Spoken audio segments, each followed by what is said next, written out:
పాత నగకు సమానమైన బరువుకు నగలు తీసుకోండి. నయా పైసా ఇవ్వాల్సిన పనిలేదు. లలిత అడ్వాన్స్ ప్లాన్. నమస్కారం గురుగారు. నమస్కారం అమ్మా చార్మి.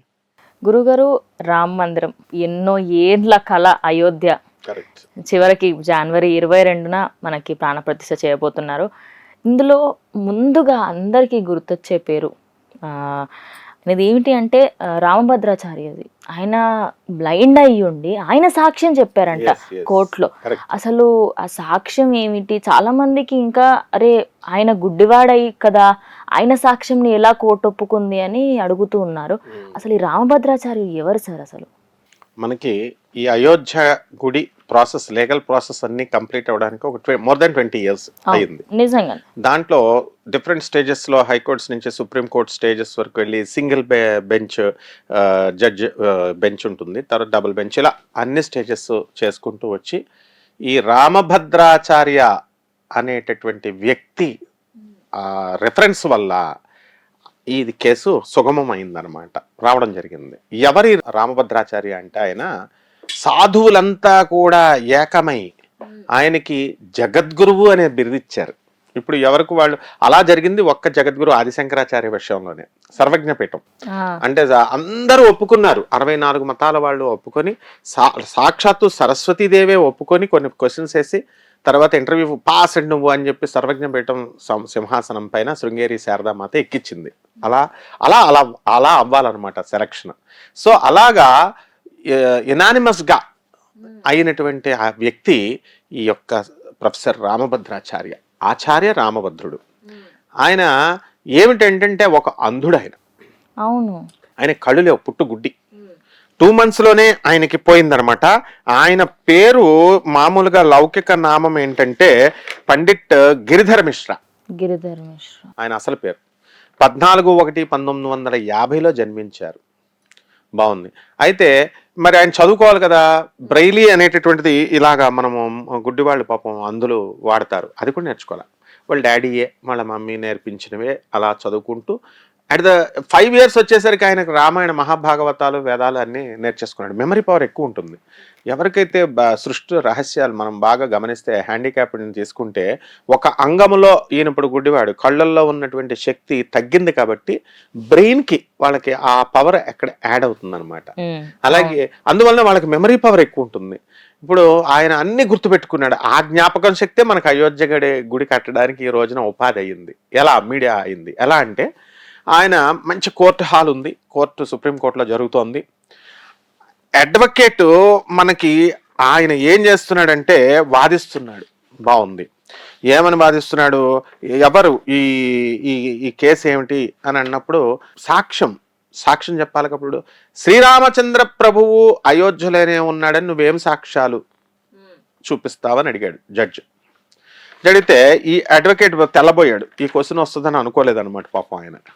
ఎందుకని మామూలుగా లీగల్ ప్రొసీడింగ్స్ ఎలా ఉంటాయంటే జనరల్గా ఇది ఎప్పుడు కట్టారు, ఇది ఎలా చేశారు, ఏమిటి, ఇలా ఉంటాయి.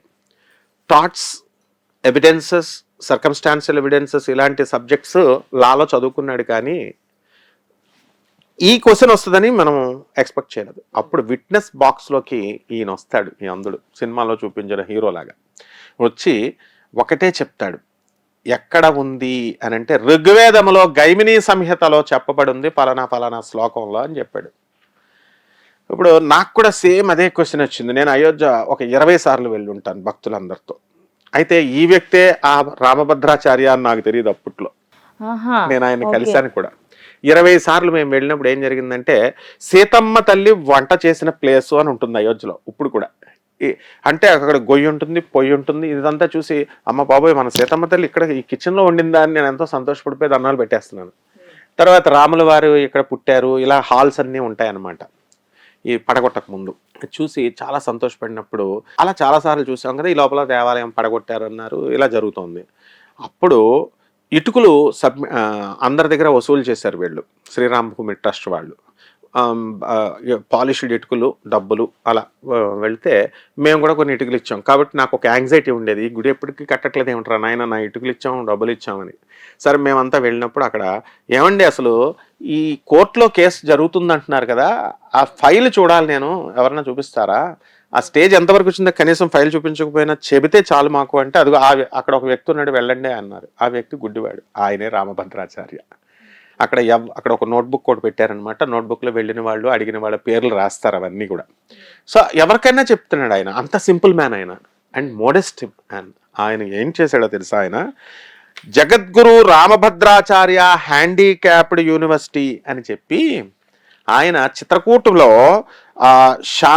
చండీకుర్డ్ జాన్పూర్ జిల్లాలో ఈయన స్థాపించారు. అంటే కేవలము ఈ అంధుల కోసం చక్కగా ఈ సాంప్రదాయబద్ధమైనటువంటి సాంస్క్రిట్, జ్యోతిషము ఇలాంటి కోర్సులు కాకుండా బిఏ, బీకామ్, బిఎడ్ కోర్సులు కూడా ఆ యూనివర్సిటీలో ఉన్నాయన్నమాట. అలాగే తులసి స్కూల్ ఫర్ ద బ్లైండ్, తర్వాత రామభద్ర వికలాంగ సేవా సంఘ కంచ్ మందిర్, ఇలాగనమాట. ఈయనే దానికి ఛాన్సలర్ ఆయన. ఇప్పుడు మన జేఎన్టీ ఉంది, దానికి ఛాన్సలర్ ఎవరు? మన గవర్నర్ ఆఫ్ తెలంగాణ అనమాట, తమిళసాయి మేడం. ఆవిడ ఛాన్సలర్, వైపీసీ వేరేగా ఉంటారు. అలా ఆ యూనివర్సిటీకి తమిళసాయి మేడం హోదాలో ఆయన అక్కడ ఛాన్సలర్గా ఉన్నాడు. బాగుంది, ఓకే.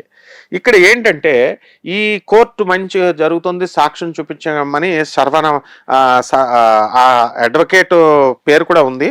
ఆ అడ్వకేట్ సర్వాణం గారు అని చెప్పేసి ఆయన ఏం చేశాడంటే ఈ క్వశ్చన్కి బిత్తరపోయాడు. ఏం చెప్పాలరా బాబు అని చెప్పి ఏం చేయాలి, వీళ్ళు వాయిదా తీసుకుంటారు అంతే, నెక్స్ట్ వాయిదా తీసుకుంటారు. అలాగా కొంత టైము ఇదే అవుతూ ఉంటుంది. అటువంటి టైంకి ఛాన్స్ ఇవ్వకుండా ఈయన ఏం చేశాడు, ఫలానా ఋగ్వేదంలో ఫలానా సంహితలో అని చెప్పాడు కదా. అంటే ఇప్పుడు సరయూ నది, ఇది ఈ రామాయణ కథ ఇప్పుడు జరిగింది 5000 సంవత్సరాల బ్యాక్ జరిగింది. ద్వాపరయుగానికి ముందు త్రేతాయుగం. అంటే రఫ్గా మనం తీసుకుంటే ఒక్కొక్క యుగానికి 25 సంవత్సరాలు. కలియుగం ప్రథమ పాదం 5000 సంవత్సరాలు, రెండోది 5000, మూడోది 5000, నాలుగోది 5000, అలా వేసుకుంటే ఒక 20 సంవత్సరాల బ్యాక్ ఇది ద్వాపరయుగం. దానికంటే ముందు త్రేతాయుగం. పోనీ రఫ్ గా వాళ్ళ క్యాలిక్యులేషన్స్ ఏవో ఉన్నాయి. ఆర్కియలాజికల్ డిపార్ట్మెంట్ కొన్ని 1000 సంవత్సరాలు జరిగింది కాబట్టి ఆ టైంలో మరి నదీ ప్రవాహం పక్కకు తప్పుతుంది. నది ఇలాగే ఇప్పుడు గోదావరి నది ఇలా పారుతుంది అనుకో, అది అలాగే ఉండదు. యుగాలు మారినాయి, ప్రళయాలు జరిగినాయి కాబట్టి ఆ నదీ ప్రవాహం ఇలా తిరగొచ్చు.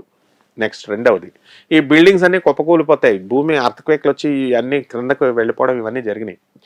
సో అప్పుడు అద్భుతమైన అందులో సరయూ నది ఒడ్డున సో కిలోమీటర్ల ఎంత దూరంలో ఆ రామనామం ఉన్నంత వరకు అక్కడ ఏ భక్తుడిని అడిగినా చెప్తాడు, ఆయనే కాదనమాట. నేను అయోధ్య వెళ్ళినప్పుడు ఇదే రాముడు ప్లేస్ అని ఎలాగా మీరు చెప్తారు, ఇక్కడే రాముడు పుట్టాడు, ఇక్కడే సీతాదేవి వంట చేసిందని మీరు ఎలా చెప్తున్నారన్నాను. అప్పుడు నది ప్రవాహం మారింది నాయన. సరయూ నది ఉన్నంత కాలం, రామనామం ఉన్నంత కాలం, ఆ సూర్యచంద్రులు ఉన్నంత కాలం ఇది కంపల్సరీ. అయోధ్య పట్టణము సరయూ నదీ తీరాన లాంగిట్యూడ్ లాటిట్యూడ్ ఎలాగైతే తీసుకుంటామో మనం, దాని ప్రకారం ఇదే ఎగ్జాక్ట్ ప్లేస్ అని ప్రతి మామూలు ఆర్డినరీ లే మ్యాన్ కూడా చెప్తాడనమాట. That's what exactly this professor Rambhadracharya గారు కోర్టులో నివేదించారనమాట. వెంటనే ఆయన జడ్జి సంతోషపడి అన్ని తెప్పించి చూపించారు. అసలు గుడ్డివాడు, వీడికి ఎంత మెమరీ పవర్ ఎక్కడి నుంచి రా నాయన అనుకున్నాడు. ఆయన కొన్ని లక్షల మంది, ఇందిరాగాంధీ గారు ఈయన కళ్ళకు ఆపరేషన్ ఇస్తానంది. ఒక ఎలక్ట్యూషన్ కాంపిటీషన్ జరుగుతుంది అక్కడ, ఇందిరాగాంధీ ఉండగా ఆయన ఎంత అనర్గళంగా చెప్పేసరికి ఇందిరాగాంధీ చూస్తే పాపం కళ్ళు లేవని తెలిస్తే ఫారెన్ వెళ్ళి కళ్ళు ఆపరేషన్ చేస్తానంటే ఒప్పుకోలే. రాముడు నాకు ఈ ప్రపంచాన్ని చూడొద్దు అన్నాడు, అందుకని నేను ఇలా గుడ్డిగానే ఉండిపోతాను, ఆపరేషన్ చేయించుకోను అన్నాడు. అంత సింపుల్, మోడెస్ట్, గొప్ప మనిషి అమ్మ ఈ రామభద్రాచార్యులు వారు. గురుగారు, మరి రామభద్రాచార్యులకి అంటే ఎన్ని స్పెషాలిటీస్ ఉన్నాయి, ప్రత్యేకతలు ఏమేమి ఉన్నాయి? అంటే గుడ్డివాడైనప్పటికీ సాక్ష్యం చెప్పగలిగాడు, అన్ని గుర్తుపెట్టుకున్నాడు అంటే ఖచ్చితంగా ఇంకేవో కళలు అయితే వచ్చి ఉంటాయి. ఏమేమి వచ్చు ఆయనకి? పివి నరసింహారావు గారు కేవలం 14 భాషల్లో మాత్రమే నిష్ణాతుడు. 14 భాషల్లో అనర్గళంగా చెప్పేవాడు. మన రామభద్రాచార్యులు వారు 22 భాషలు వచ్చి ఈయనకి. అండ్ అందులోనూ దైవ భాషలైనటువంటి మైథిలి, అవధి ఇలాంటి భాషలు, బిసైడ్స్ సాంస్క్రిట్, హిందీ ఇవన్నీ కూడా. అలాగే ఈయన 100 పుస్తకాలు రాశాడు, 50 పేపర్స్ డిసర్టేషన్స్ యూనివర్సిటీకి సబ్మిట్ చేశాడు, 5 గోల్డ్ మెడల్లు సంపాదించాడు. తర్వాత తులసి రామచరితమానస్ అంటే అథారిటేటివ్ ఆయన్నే అడుగుతారనమాట. అంటే ఇప్పుడు పోతన భాగవతం ఉంది, తెలుగులో భాగవతం అంటే ఎవరిని అడుగుతాం మనం? పోతన్ని అడుగుతాం. అలాగే మహాభారతం అనగానే మనం ఎవరిని అడుగుతాము? నన్నయ్య, తిక్కన ఎర్రప్రగడ, ఎర్రన్న అంటాం. ఎర్రన్న. అందులో నన్నయ్య మా ఊరాడు అనమాట. రాజమండ్రిలో ఆయన విగ్రహం పెట్టించారు. అలాగే భాగవతం అని అనగానే, ఆంధ్ర మహాభాగవతం అని అనగానే పోతనమాచ్యుణ్ణి. ఓకే. అలాగే రామచరితమానస్, తులసి రామచరితమానస్ అనగానే ఎవరిని అడగరట, ఆచార్య రామభద్రాచార్యుడే authoritative, he is the greatest authority అని చెప్పి ఇండియన్ గవర్నమెంట్ గుర్తించింది. అలాగే ఆయన సాంస్క్రిట్లో గ్రామర్, వ్యాకరణ శాస్త్రం చదివాడు, న్యాయమీమాంస, వేదాంతం చదివాడు, అండ్ క్రిటికల్ ఎడిషన్ ఆఫ్ రామచరిత మానస్కి ఎడిటర్గా పనిచేశాడు. ఆయన కథా ఆర్టిస్ట్ రామాయణ మహాభాగవతాలకి. ప్లస్ ఈయన ఉన్న స్పెషాలిటీ అడిగావు కదా, ఈజ్ ఎ స్పిరిచువల్ లీడర్, ఆధ్యాత్మిక విప్లవకారుడు, రామానుజాచార్యుడిలాగా, శంకరాచార్యుడిలాగా ఆధ్యాత్మికంగా ప్రభంజనాలు సృష్టించాడు. రిఫర్మేషన్, సొసైటీ పునర్నిర్మాణము, రెనోవేషన్ చేశాడు ఆయన. అలాగే ఎడ్యుకేటర్, మంచి ఎడ్యుకేషనిస్ట్, సాంస్క్రిట్ స్కాలర్, మంచి స్కాలరు, తర్వాత పాలిగ్లాట్, పోయెట్, మంచి మహాకవి, ఆధర్ రచయిత, టెక్స్టైల్ కామెంటేటర్, భాష్యకారుడు, మా శంకరాచార్యుల వారి భాష్యాలు ఎలా రాశారు అలా, ఫిలాసఫర్, మంచి వేదాంతి, కంపోజర్, ఎన్నో పాటలు రాశారు ఆయన, సింగర్, పాడారు, ప్లే రైట్, ఎన్నో నాటకాలు రాశారు, అండ్ కథా ఆర్టిస్ట్. ఇన్ని ప్రత్యేకతలు ఉన్నాయి ఆయన గురించి. మనం అసలు చెప్పడానికి ముఖ్యంగా గుడ్డి వాళ్ళందరూ కూడా ఈ కాలంలో స్టూడెంట్స్, అరే మాకు కళ్ళు లేవు, అసలు కనీసం కనబడదు, మనం ఒక్కసారి కళ్ళు మూసుకుంటే 1 minute ఉండలేము మనం కళ్ళు మూసుకుని ఏం కనబడక. అలాంటిది వాళ్ళ లైఫే ఎలా లీడ్ చేస్తారు, ఎంత మెజరబుల్ లైఫ్ వాళ్ళది. కానీ దాన్ని సొసైడ్ చేసుకుంటే మంచిది అని అనుకునే కాలంలో ఆ జీవితాన్ని ఆస్వాదించాలి, సొసైడీలు చేసుకోకూడదు అని చెప్పి గుడ్డి వాళ్ళందరికీ కూడా వెనుక ఉండి వెన్ను తట్టి వాళ్ళ విశ్వవిద్యాలయాన్ని స్థాపించి వాళ్ళకి బిఎడ్, బిఏలు, బీకాములు, ఈ సాంస్క్రిట్ ఎవరికి ఏది నచ్చితే ఆ శాస్త్రాలన్నింటినీ కూడా చదువుకొని వాళ్ళ కాళ్ళ మీద వాళ్ళకి గవర్నమెంట్లో పోటీ పరీక్షల్లోకి వెళ్ళి గవర్నమెంట్ ఎంప్లాయీస్గా వీళ్ళందరికీ జీవితాలను ఇచ్చాడు, పెళ్ళిళ్ళు చేసినటువంటి మహానుభావుడు అనమాట. అంత గొప్ప వ్యక్తి ఆయన. గురుగారు, ఈ రామ్ మందిర్ కేసుకి సంబంధించి అడ్వకేట్ ఎవరు, అంటే ఈ కేసులో అంటే భయపడ్డారు అని ఒక చెప్పారు, అసలు ఆయన ఎవరు? పరాశరన్, ఆ లాయర్ గారు. మెయిన్గా వాళ్ళకి ఆఫీస్ లేదు, శ్రీరామ జన్మభూమి ట్రస్ట్ వాళ్ళకి ఫస్ట్ కేసు వేసినప్పుడు వెయ్యాలి, 20 సంవత్సరాల బ్యాక్ స్టోరీ అది. వాళ్ళ ఆఫీస్, వాళ్ళ ఇల్లునే, ఆయన ఇంట్లో నుంచే ఆయన కేసు వేశాడు, బాగున్నాడు, జడ్జి ఆర్గ్యుమెంట్స్ అన్నీ జరుగుతున్నాయి. కానీ మరి ఈ ఆధ్యాత్మికంగా నాలెడ్జ్ లేదు కదా ఆయనకి, పురాణాలు ఇవన్నీ రావు పాపం ఆయనకి. ఈ సరైన ఎలా ప్రూవ్ చేయాలో అర్థం కాల. అందువలన రామ భగవానుడే ఈ యొక్క, ఇప్పుడు దేవుడికి ఏంటంటే శృతి స్మృతి పురాణానాం అంటే దేవుని యొక్క వాక్యమే ఈ శృతి అంటే, పురాణము అంటే. అంటే విష్ణుమూర్తి చెప్పాడు, శివుడు పార్వతికి చెప్పినట్టుగా వస్తాయి అన్నీ కూడా కథలు. అందుకనే ఈశ్వరవాచ, పార్వతి ఉవాచ అని వస్తాయి అన్నమాట. కాబట్టి ఈ పరాశరన్ గారు ఈ సమయంలో వేరే మళ్ళీ పండితుల దగ్గరికి వెళ్ళి వాళ్ళ అభిప్రాయాలు తీసుకొచ్చి సబ్మిట్ చేయాలనుకునే ఛాన్స్ ఇవ్వకుండా ఆ రామచంద్ర ప్రభు యొక్క జీవితానికి అంకితం చేశాడు. కాబట్టి ఆయన సేవకి ఈయన వచ్చి ఇమీడియట్ ఆ ప్రాబ్లమ్ని సాల్వ్ చేసేసాడు, and he became the hero. And మంచి పాత్ర ఉంది ఆయనకి ఇప్పుడు ఈ రామ మందిర నిర్మాణంలో, కీలక పాత్ర. He became a strong pillar అనమాట. ఆయన వల్ల మనం ఈ కొత్త జనరేషన్లో భూకంపాలు వచ్చినా సరే ఆ దేవాలయం పడదట, అంత స్ట్రాంగ్ టెక్నాలజీతో కడుతున్నారు ఇప్పుడు అయోధ్య. సో జనవరి 22న స్టార్ట్ అవబోతుంది, ప్రాణ ప్రతిష్ఠ చేయబోతున్నారు. ఇండియన్స్ అందరికీ ఇదొక, మెయిన్లీ హిందువులకి ఇది గొప్ప విషయం అనే చెప్పుకోవాలి. ఎన్నో పోరాటాల తర్వాత మనకి మన రాముడు మళ్ళీ ఆయన ప్లేస్ లో ఆయన్నే ఉండడం జరుగుతుంది.